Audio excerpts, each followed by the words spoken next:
Baik, di sini saya akan menjelaskan tentang teori belajar, gaya belajar, memori jangka panjang, dan jangka pendek. Yang pertama ada teori behaviorisme. Nah, teori ini dicetuskan oleh Geck dan Berliner tentang perubahan tingkah laku sebagai hasil pengalaman. Teori behaviorisme ini menekankan bahwa hasil belajar itu terbentuk dari adanya stimulus dan respon.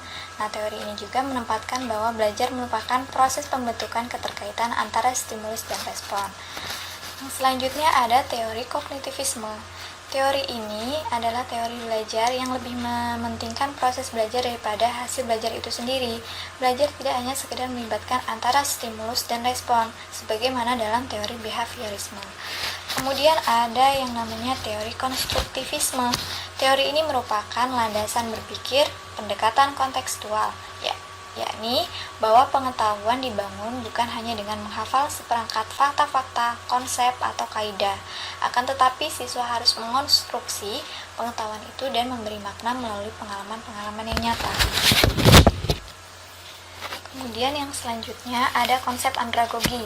Nah, konsep andragogi dipelopori oleh Malcolm Knowles, yakni ahli pendidikan orang dewasa.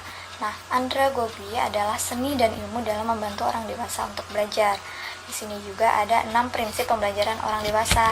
Yang pertama ada the need to know. Nah, orang dewasa butuh tahu kenapa mereka perlu mempelajari sesuatu sebelum benar-benar memulainya. Kemudian yang kedua ada self concept. Nah, konsep diri orang dewasa adalah siap bertanggung jawab terhadap kehidupannya. Kemudian ada experience. Nah, pengalaman hidup dan berbagai tantangan membuat orang dewasa memiliki banyak pengalaman masa lalu sebagai bahan belajar. Kemudian yang selanjutnya ada readiness to learn. Nah, orang dewasa termotivasi belajar berbagai hal yang butuh mereka ketahui untuk menghadapi berbagai hal di kehidupan saat ini. Yang selanjutnya juga ada orientation to learning. Nah, orang dewasa termotivasi belajar saat pembelajaran membantu mereka meningkatkan kinerja dan menyelesaikan masalah di tempat kerja secara langsung. Kemudian motivation. Nah, motivasi terbaik bagi orang dewasa adalah dorongan dari motivasi dalam diri dia sendiri. Contohnya seperti motivasi dalam diri dia sendiri adalah peningkatan kepuasan kerja, kemudian meningkatnya harga diri pribadi, kemudian perasaan bahagia karena sudah menyelesaikan tugas dengan optimal dan sebagainya. Nah, di sini saya juga akan menjelaskan tentang gaya belajar. Dalam literatur yang saya baca, ada 3 gaya belajar yang perlu diketahui. Yang pertama ada gaya belajar visual, gaya belajar auditori, dan gaya belajar kinestetik. Nah, yang pertama ada gaya belajar visual. Nah, gaya belajar visual ini lebih mengedepankan kemampuan belajar dengan cara melihat, yakni gaya belajar ini digunakan pada orang dewasa dengan indera penglihatan yang tajam dan teliti. Nah, kemampuan belajar yang berhubungan dengan ini yakni seperti mempelajari tentang matematika, bahasa Arab, bahasa Jepang, simbol-simbol, dan lainnya. Kemudian yang kedua ada gaya belajar auditori. Nah, gaya belajar ini adalah gaya belajar dengan cara mendengarkan. Orang dengan gaya belajar ini mampu memahami sesuatu lebih baik dengan cara mendengarkan. Hal ini berkaitan dengan proses menghafal, membaca, atau membaca soal-soal cerita. Ciri-cirinya seperti memiliki kemampuan mengingat yang baik dari mendengarkan. Kemudian tidak mampu berkonsentrasi untuk belajar jika suasananya berisik. Kemudian senang mendengarkan cerita atau dibacakan cerita. Itu dari gaya belajar auditori. Kemudian ada gaya belajar kinestetik. Gaya belajar kinestetik ini adalah melibatkan gaya gerak. Hal ini berkaitan dengan misalnya menari, berolahraga, kemudian memainkan alat musik. Gaya belajar ini lebih efektif untuk anak yang menyukai gerak dan gambaran imajinasi berdasarkan gerakannya. Ciri-cirinya seperti ketika menghafal, yaitu dengan cara berjalan atau membuat gerakan-gerakan. Kemudian menyukai belajar dengan praktik langsung atau menyentuh secara langsung. Nah, anak yang aktif dan banyak bergerak akan memiliki perkembangan otak yang baik. Yang selanjutnya di sini saya akan menjelaskan tentang 4 gaya belajar generasi. Yang pertama ada gaya tradisional, kemudian gaya baby boomer, gaya generasi X, dan gaya generasi Y. Yang pertama ada tradisional. Nah, tradisional di sini adalah orang tua yang berusia 66 tahun ke atas. Mereka lebih suka belajar melalui ceramah dan tidak menyukai permainan peran.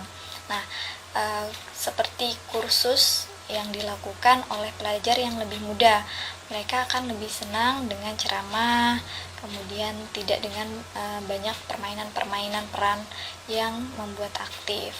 Terus kemudian ada baby boomer. Nah, individu ini berusia 47 hingga 65 tahun, sama seperti tradisional.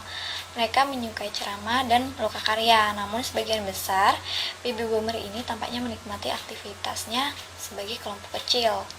Kemudian ada generasi X. Nah, generasi X ini adalah generasi yang lebih muda, berusia 29 hingga 45 tahun.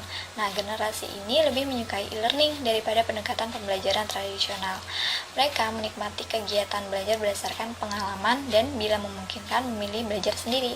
Kemudian ada generasi Y atau milenial. Nah, individu ini berusia 18 hingga 28 tahun. Nah, para pelajar ini lebih menyukai pembelajaran sosial seperti melalui blog, podcast, dan aplikasi seluler. Kemudian yang selanjutnya ada 4 siklus tahap pembelajaran menurut Kolb. Yang pertama ada tahap pengalaman konkret.